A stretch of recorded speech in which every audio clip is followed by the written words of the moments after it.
नमस्कार दोस्तों। तो आज इस वीडियो में हम सबसे पहले हम जानने वाले हैं कि नोट्स टू अकाउंट क्या होते हैं।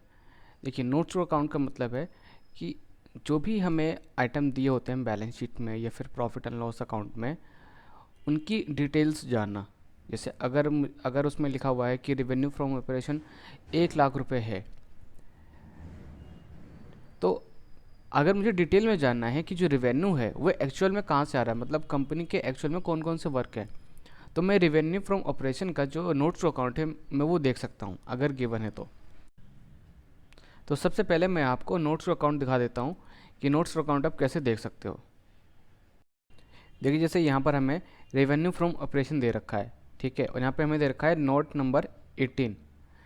तो अभी अगर हम नीचे जाएंगे तो हमें पता चल जाएगा कि नोट नंबर 18 में इसकी जो डिटेल्स हैं वो क्या क्या हैं। तो चलिए नीचे जाते हैं। ये रहा, देखिए, रेवेन्यू फ्रॉम ऑपरेशन का नोट नंबर, ठीक है, नोट नंबर 18 ये रहा हमारा। तो इसे हम बोलते हैं नोट्स टू अकाउंट। तो ये वो सारी सर्विसेज हैं जिनके थ्रू कंपनी मनी अर्न करती है, मतलब जो उनका मेन बिजनेस है। देखिए, ये सारी सर्विसेज हैं। अब इसके बाद नेक्स्ट जो हमारा टॉपिक है वो है अकाउंटिंग पॉलिसीज़। देखिए, अकाउंटिंग पॉलिसीज़ का मतलब क्या है कि किन रूल्स एंड रेगुलेशंस के बेसिस पे फाइनेंशियल स्टेटमेंट बनाई गई है। तो यहाँ पर अकाउंटिंग पॉलिसीज़ को ना थोड़ा समझना ज़रूरी है, और यहाँ पे थोड़ी दिक्कतें भी आ सकती हैं आपको। उसका रीज़न ये है क्योंकि अकाउंटिंग पॉलिसीज़ क्या होता है, क्योंकि उन्हीं के बेसिस पे फाइनेंशियल स्टेटमेंट बनाई जाती है। अब बहुत से लोग क्या करते हैं, सिर्फ फाइनेंशियल स्टेटमेंट पे वो फोकस करते हैं, वो अकाउंटिंग पॉलिसीज़ को वो जज नहीं कर पाते हैं, क्योंकि अकाउंटिंग पॉलिसी का मेन रोल होता है फाइनेंशियल स्टेटमेंट को बनाने के लिए। हो सकता है डेप्रिसिएशन जब कंपनी चार्ज कर रही हो तो उन्होंने पहले मेथड यूज़ कर रखा हो एसएलएम का, स्टार्टिंग के कुछ 2-3 सालों में। फिर उन्होंने अचानक से मेथड यूज उन्होंने चेंज कर दिया, वो यूज़ करने लग गए डब्ल्यू। तो ये एसएलएम क्या होता है, देखिए, एसएलएम और जो डब्ल्यू है वो डेप्रिसिएशन चार्ज करने का एक तरीका है। जैसे अब हमें पता है कि हमारे पास 1 लाख की मशीनरी है, और हमें ये पता है कि अगर इसका यूज़ करेंगे या फिर हमारे पास रखी रहेगी तो हर साल इसकी कुछ ना कुछ वैल्यू कम होगी। तो वो जो वैल्यू है वो कितनी कम होगी, तो उसके लिए हम यूज़ करते हैं एसएलएम या फिर डब्ल्यू मेथड का। मतलब और भी मेथड होते हैं, बट मेनली ये दो मेथड यूज़ होते हैं। तो एसएलएम में क्या होता है कि एसएलएम में हर साल सेम अमाउंट वो चार्ज करते हैं। जैसे मान लेते हैं कि अगर मशीनरी की वैल्यू 1 लाख रुपए है और 10% डेप्रिसिएशन लगाना है, तो यानी 1 लाख का 10% कितना होगा, 10,000। यानी कि हर साल 10,000 डेप्रिसिएशन चार्ज होगा। बट अगर हम बात करें डब्ल्यू की, तो इसमें क्या होता है, इसके अंदर मान लेते हैं मशीनरी की वैल्यू 1 लाख है और डेप्रिसिएशन हमें चार्ज करना 10%। तो फर्स्ट ईयर चार्ज करेंगे 10%, यानी कितना हो गया, 10,000। फिर नेक्स्ट ईयर हमारे पास जो अमाउंट बच गया कितना, 90,000। तो अब 90,000 का निकालेंगे 10%, तो कितना आ जाएगा, 9,000। फिर अगले साल हमारे पास कितना अमाउंट बचेगा, 81,000 मशीनरी का, फिर उसका 10% निकालेंगे। तो यहाँ पर अगर आप देखेंगे तो डेप्रिसिएशन का अमाउंट वो चेंज हो रहा है ना। तो इसीलिए अकाउंटिंग पॉलिसीज़ को ठीक से समझना बहुत ज़्यादा ज़रूरी है, क्योंकि उन्हीं के बेसिस पे जो फाइनेंशियल स्टेटमेंट है वो बनती है। और अकाउंटिंग पॉलिसीज़ के ऊपर ही एक स्कैम भी हुआ था, ठीक है, मतलब अकाउंटिंग पॉलिसीज़ में चेंज करके एक स्कैम होता, बहुत बड़ा स्कैम हुआ था। तो ये हमारे लिए, यानी कि एक एनालिसिस्ट के लिए ये ज़रूरी होता है कि वो अकाउंटिंग पॉलिसीज़ को ठीक से समझे। तो स्टार्टिंग में इन्होंने उसी की बात करी है, डेप्रिसिएशन वगैरह की, कि जो डेप्रिसिएशन है वो कंपनी कैसे चार्ज कर रही है, एसएलएम यानी कि स्ट्रेट लाइन मेथड यूज़ कर रही है, या फिर डब्ल्यू यानी रिटर्न डाउन वैल्यू मेथड वो यूज़ कर रही है। और यानी देखिए, अगर आपको पॉलिसीज़ के बारे में जानना है तो जो हमारी रिपोर्ट होती है या फिर जो फाइनेंशियल स्टेटमेंट होती है, ठीक है, उसमें ठीक ठीक लिखा होता है कि जो कंपनीज़ हैं उन्होंने ये अकाउंटिंग पॉलिसीज़ को इन्होंने यूज़ किया है। तो आपको हर साल देखना है कि क्या कंपनीज़ उन अकाउंटिंग पॉलिसीज़ को फॉलो करती हुई आ रही है, या फिर उन अकाउंटिंग पॉलिसीज़ में उन्होंने कुछ चेंज करा है। अब नेक्स्ट जो हमारा आइटम है वो है कंटिंजेंट लायबिलिटी। अब कंटिंजेंट लायबिलिटी क्या होती हैं, कंटिंजेंट लायबिलिटी ऐसी लायबिलिटी होती हैं जो कि अनसर्टेन होती हैं, मतलब फिक्स नहीं होती हैं कि फ्यूचर में होंगी भी नहीं, ये अचानक से इनकट हो जाती हैं। तो इसीलिए हम कंटिंजेंट लायबिलिटीज़ को ना हम अपने फाइनेंशियल स्टेटमेंट में शो नहीं करते। Contingent liabilities are liabilities that may incurred by an entity depending on the outcome of an uncertain future event। ठीक है, तो ये कैसी लायबिलिटीज़ होती हैं जो कि इनकर्ड होती हैं एंटिटी के द्वारा, एंटिटी मतलब बिजनेस के द्वारा, बट ये अनसर्टेन फ्यूचर इवेंट के ऊपर, फ्यूचर इवेंट के ऊपर वो डिपेंड होती हैं। जैसे यहाँ पर उन्होंने एग्जांपल ले रखा है कि एक कोर्ट चल रहा था केस में, एक कंपनी के ऊपर केस में कोर्ट चल रहा था। अब वो कंपनी हार गई तो वहाँ पे कंपनी को लॉस हो गया, अब कंपनी को पे करना है। ठीक है, तो ऐसे जो लॉसेस होंगे उनको हम क्या बोलेंगे, कंटिंजेंट लायबिलिटी। अब होता क्या है कि इसको हम अपनी जो फाइनेंशियल स्टेटमेंट में शो नहीं करते हैं, जो नोट्स टू अकाउंट होता है ना, हम उसमें शो करते हैं। अब देखिए ये जो लॉसेस होते हैं इनकी वजह से ना अब कंपनी का प्रॉफिट कम होता है। तो कई बार जो मैनेजमेंट होता है, मैनेजमेंट ये दिखाएगा कि हाँ कि मतलब हमें लगता है कि फ्यूचर में ऐसी कोई लायबिलिटी हो सकती है वगैरह वगैरह। तो आपको जो कंपनी की जो रिपोर्ट है, ठीक है, जो एनुअल रिपोर्ट है वो आपको ठीक से पढ़नी चाहिए। उसमें देखना चाहिए कि क्या कंपनी पर कोई केसेस चल रहे हैं फिर नहीं चल रहे हैं, और क्या वो केसेस कंपनी हार सकती है या फिर और भी ऐसी चीज़ें हो सकती हैं। ठीक है, तो ये सारे इवेंट्स आपको माइंड में रखने हैं। क्या उसकी वजह से कंपनी के ऊपर कोई लॉस आ सकता है फिर नहीं, या फिर अगर आ सकता है तो क्या कंपनी के पास उतना कैश इन कैश इक्विवेलेंट है, क्या उनके पास इनफ मनी है या फिर नहीं है कि उस लॉस को वो बियर कर सकें। नेक्स्ट है हमारा ऑफ बैलेंस शीट आइटम्स। ठीक है, अब ऑफ बैलेंस शीट आइटम्स कौन से होते हैं, ऐसे आइटम्स, ठीक है, या फिर ऐसी एसेट जो कि हम कंपनी बैलेंस शीट में हम शो नहीं करते। सिंपली स्टेटिंग एनी एसेट और liability that does not appear on companies balance sheet is an off balance sheet item. तो अगर इनको हम बैलेंस शीट में हम नहीं शो करेंगे तो फिर कहाँ जाएंगी ये, तो इनको हम दिखाते हैं नोट्स टू अकाउंट में।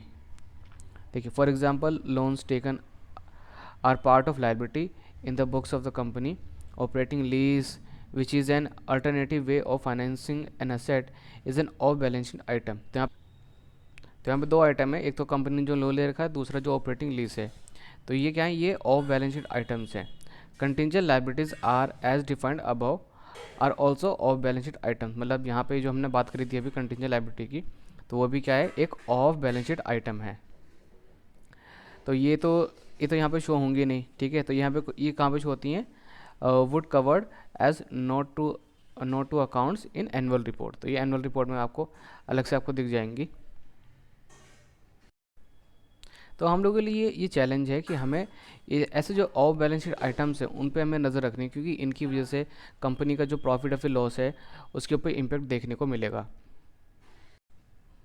नेक्स्ट जहाँ पे हेडिंग है हमारी वो है important points to keep in mind while looking at financials. तो जब हम फाइनेंशियल्स हम देख रहे हैं तो हमें कौन कौन सी और चीज़ें देखनी चाहिए। वैसे तो हमने ऑलमोस्ट सारी कवर कर ली हैं, बस यहाँ पे इन्होंने दो चीज़ें बताएंगी। पहले तो ये कि जो अकाउंटिंग पीरियड है आप वो देख लीजिए, क्या वो चेंज तो नहीं हो रहा, क्योंकि अकाउंटिंग पीरियड चेंज होने की वजह से जो प्रॉफिट एंड लॉस स्टेटमेंट है या फिर जो बैलेंस शीट है उसमें भी आपको चेंज देखने को मिलेगा।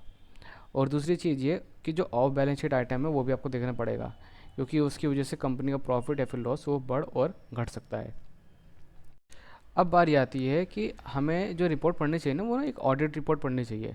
अब ऑडिट रिपोर्ट का मतलब क्या है, देखिए जितनी भी फाइनेंशियल स्टेटमेंट होती हैं वो कंपनीज खुद से बना नहीं सकती हैं, वो उनके जो ऑडिटर होते हैं वो बनाते हैं। अब ये ऑडिटर कौन होते हैं, देखिए ये एक फर्म होती हैं। ठीक है, फॉर एग्ज़ाम्पल अगर आप सीए कर रहे हैं तो आपने सुन रखा होगा कि जो सीए होता है वो ऑडिट करता है, बट सीए ऑडिट नहीं करता, उसकी जो फर्म होती है वो ऑडिट करती है। तो अगर एक बैलेंस शीट ऑडिट नहीं है तो आप उस पर रिलाई नहीं कर सकते हैं। क्यों, क्योंकि कंपनी फिर कुछ भी आपको शो कर सकती है, मतलब हो सकता है वो अपनी एसेट बढ़ा के घटा के वो दिखाए। तो कभी भी अगर आप एक फाइनेंशियल रिपोर्ट अगर आप पढ़ रहे हो तो वो ऑडिट होनी चाहिए। और फाइनेंशियल रिपोर्ट में ना वहाँ पे वो मेंशन होता है कि ये जो रिपोर्ट है वो किसने ऑडिट करी है, मतलब किस फर्म ने ऑडिट करी है, वो उस पर आप मेंशन होता है। बिना उसके अगर आप एक फाइनेंशियल स्टेटमेंट को आप एनालिसिस करोगे तो आपको जो रिज़ल्ट है वो गलत भी मिल सकता है, क्योंकि वो ऑडिट नहीं है। तो ये आपको देखना ज़रूरी है कि क्या जो रिपोर्ट है वो ऑडिट है या फिर नहीं है, क्योंकि जो एक ऑडिटर होता है वो सारी अकाउंटिंग पॉलिसीज़ को वो फॉलो करता है और वो देखता है कि कंपनी ने क्या सारी अकाउंटिंग पॉलिसीज़ को फॉलो करा है और कितना उन्होंने डाटा प्रोवाइड कराया है ताकि वो उनकी जो बैलेंस शीट है उसको वो ऑडिट कर सके। अब अगर एक रिपोर्ट अगर ऑडिट है तो उसमें आपको क्या क्या वैरायटी आपको देखने को मिल सकती है। मतलब अगर आप एक ऑडिट रिपोर्ट अगर आप देख रहे हो तो उसमें आपको कौन कौन सी कैटेगरी देखने को मिल सकती है। तो ऑडिट रिपोर्ट के हिसाब से आपको यहाँ पे 3 तरीके की रिपोर्ट आपको देखने को मिल सकती हैं। सबसे पहली आती है हमारी clean report. A clean opinion is given when auditors have no issues with the report. ठीक है, एक ऑडिटर क्या करेगा, अगर अपनी एक क्लीन ओपिनियन दे रहा है, ठीक है, तो इसका मतलब क्या है, typically the format and content of the clean report is Fairlie standard and they mostly look the same across companies. मतलब कंपनीज ने सारी चीज़ें अपने मेंटेन कर रखी हैं, जो जो चीज़ें ऑडिटर को चाहिए थी सारी चीज़ें उन्होंने मेंशन है। ठीक है, only certain financial information presented in line with companies order में वेरी। ठीक है, अब यहाँ पे सिर्फ कुछ चीज़ें ही हो सकती हैं जो आपको अलग अलग देखने को मिले अगर यहाँ पे एक क्लीन रिपोर्ट अगर दी गई है। तो अगर मान लेते हैं कि जो ऑडिटर है वो एक डिस्क्लेमर देता है, ठीक है, तो इसका मतलब क्या है, auditors provide disclaimer when they are unable to verify any part of the financials on account of non availability of information. अब एक ऑडिटर डिस्क्लेमर कब देगा, जब हो सकता है कि उसको फाइनेंशियल का कुछ पार्ट, ठीक है, वो उसको वेरीफाई नहीं कर पाया या फिर अवेलेबल ना हुआ हो। फॉर एग्जांपल जैसे कंपनी शो तो कर रही है कि उनके पास 2 लाख की असेट है, बट जब ऑडिटर वो वेरीफाई करने के गया तो वहाँ पे पता चला कि वो जो असेट है वो तो मिली ही नहीं। फिर थर्ड है हमारा क्वालिफाइड रिपोर्ट। तो क्वालिफाइड रिपोर्ट कौन सी होती है, a qualified report is given when auditors are convinced that whole or part of the financial statements do not reflect true and fair view. तो क्वालिफाइड रिपोर्ट में क्या होगा कि जो ऑडिटर्स है, ठीक है, वो पूरी तरीके से ये समझ सकता है कि या तो पूरे तरीके से या फिर कुछ पार्ट, ठीक है, मतलब थोड़ा बहुत कन्विंस ना हो कि जो फाइनेंशियल स्टेटमेंट है वो एक ट्रू एंड फेयर व्यू दे रही है, मतलब एक सही जो आंकड़े होते हैं वो दिखा रही है। दीज में arise when auditors disagree with the accounting policies. ठीक है, अब ये चीज़ अराइज मतलब ये जो कॉन्फ्लिक्ट है या फिर ये जो परेशानी वो आ सकती है कब, जब ऑडिटर्स को लगता हो कि हाँ कि कंपनी ने कुछ अकाउंटिंग पॉलिसीज़ फॉलो नहीं करी हैं, जैसा कि जो उनकी कंपनी नेचर है उसके हिसाब से उनको फॉलो करना चाहिए। In case of disclaimer of opinion और qualified report, auditors would elaborate on the reason for providing such a report। अब अगर मान लेते हैं कि ये 2 केसेस हैं, डिस्क्लेमर और क्वालिफाइड रिपोर्ट है, ठीक है, तो उस केस में जो ऑडिटर्स हैं वो एक अपनी रिपोर्ट प्रेजेंट करेंगे कि हाँ कि उनको ऐसा क्यों लगता है, वाई, रीज़न क्या है उसका। तो इसीलिए हम लोगों के लिए ज़रूरी है कि जब भी हम फाइनेंशियल स्टेटमेंट चेक कर रहे हो तो जो ऑडिटर का जो ओपिनियन है वो हमें ज़रूर देखना चाहिए। ये आपको जो रिपोर्ट होगी उसमें ही आपको मिल जाएगा, मतलब जो एनुअल रिपोर्ट आप पढ़ रहे होगे ना वहीं पर आपको मिल जाएगा उसी सेक्शन में।